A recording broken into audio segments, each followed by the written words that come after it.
इस हफ्ते हमास के एक वफ़द ने 2 इजलास मुनक़िद किए। ये इजलास मिस्री और कतरी सालिसों के साथ दोहा में हुए, लेकिन मुज़ाकरात में कोई ख़ास पेशरफ़्त नहीं हुई। ये मालूमात हमास के करीब ज़राए ने फ़राहम की। इजलासों में मिस्री उहदेदारों ने 2 बार हमास के आला सतही वफ़द से मुलाकात की। वफ़द की क़यादत तहरीक हमास के चीफ़ मुज़ाकरातकार खलील अलहिये ने की। इजलास की नौयत को एक ज़रिया संजीदा करार दिया, ताहम किसी भी ठोस नताइज का हुसूल नहीं हुआ। यह बात इस बात की अक्कासी करती है कि मुज़ाकरात में चैलेंजेस मौजूद हैं।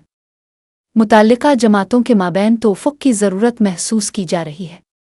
इस सूरत-ए-हाल के जवाब में बैन अल-अक़वामी बरादरी की जानिब से कई सवालात उठ रहे हैं। गुज़ारिशात की अदम कामयाबी मुस्तक़बिल के लिए तशवीश का बाइस बनी हुई है।